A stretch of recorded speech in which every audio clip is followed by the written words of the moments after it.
पश्चिम बंगाल के बीजेपी नेता कैलाश विजयवर्गीय आज बाबा श्री काशी विश्वनाथ का दर्शन करने के लिए वाराणसी पहुंचे। दर्शन पूजन के बाद कैलाश विजयवर्गीय ने एक बड़ा बयान दिया। कैलाश विजयवर्गीय ने पश्चिम बंगाल चुनाव के दौरान हुई हिंसा में हाई कोर्ट के आदेश पर सीबीआई के जांच के आदेश का समर्थन किया। साथ ही कहा कि अब बंगाल में डेमोक्रेसी लागू होगी। वहीं ममता बनर्जी पर निशाना साधते हुए टीएमसी सांसद सौगत राय के विरोध पर कहा कि टीएमसी के लोग ममता जी को भगवान मानते हैं और उनके शब्द को देश का संविधान मानते हैं। वहीं अफगानिस्तान में तालिबान की हरकत पर नाराजगी जताते हुए कैलाश विजयवर्गीय ने कहा कि तालिबान पहले से ही हिंसक और अमानवीय कार्य करता आया है। उन्होंने कहा कि वे बंदूक के बल पर राज करना चाहते हैं। उन्होंने कहा कि पूरी दुनिया को आतंकवाद के खिलाफ एकजुट होना चाहिए।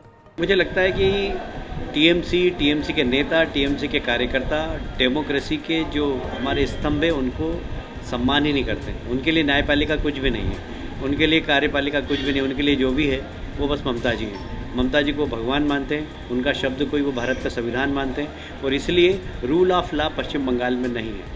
मैं समझता हूँ कि इस वर्डिक्ट के आने के बाद पश्चिम बंगाल में जो अराजकता है, जो अप्रजातांत्रिक कार्य हो रहे हैं, जो रूल ऑफ लॉ का अभाव है, मैं समझता हूँ कि रूल ऑफ लॉ पश्चिम बंगाल में लागू होगा, लोगों को न्याय मिलेगा और विशेषकर जो विपक्ष को कुचलने की कार्रवाई हो रही थी चुनाव के बाद लगभग 60 से ज़्यादा भारतीय जनता पार्टी के कार्यकर्ताओं की हत्या हो गई।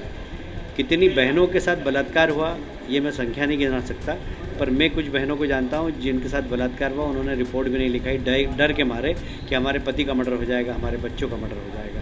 तो वहाँ महिलाओं के साथ बलात्कार, कार्यकर्ताओं के साथ मारपीट, घर में आग लगाना ये बहुत सामान्य बात थी।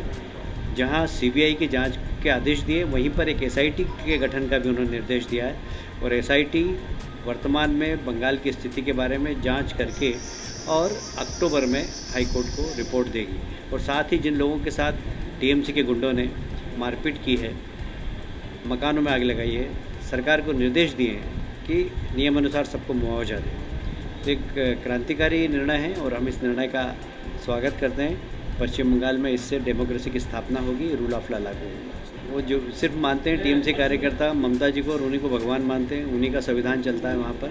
ये दुर्भाग्य है कि दुनिया के सबसे बड़े प्रजातांत्रिक देश के अंदर बंगाल एक ऐसा प्रदेश है जहाँ डेमोक्रेसी नहीं है। वहाँ के नेता भी डेमोक्रेसी और डेमोक्रेसी के अंतर्गत आने वाली संस्थाओं का सम्मान नहीं करते। योगी जी को धन्यवाद देना चाहता हूँ। एक समय था यूपी में जिस प्रकार की अराजकता थी, जिस प्रकार गुंडों का राज था, जिस प्रकार राजनीतिक और गुंडों का नेक्सस काम कर रहा था, उससे आम नागरिक बहुत प्रभावित था।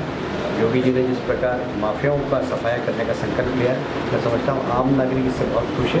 तो योगी जी को बधाई देना चाहता हूँ। पेश है न्यूज बकेट हिंदी मासिक पत्रिका। पढ़ें इस महीने की पूरी खबर विस्तार से हमारे न्यूज बकेट की मैगजीन में। हमारी ई मैगजीन को मुफ्त में पढ़ने के लिए अभी लॉग इन करें www.newsbucket.in पर। इसके अलावा रोज की ताज़ा खबरों के लिए हमारे YouTube चैनल को तुरंत सब्सक्राइब करें।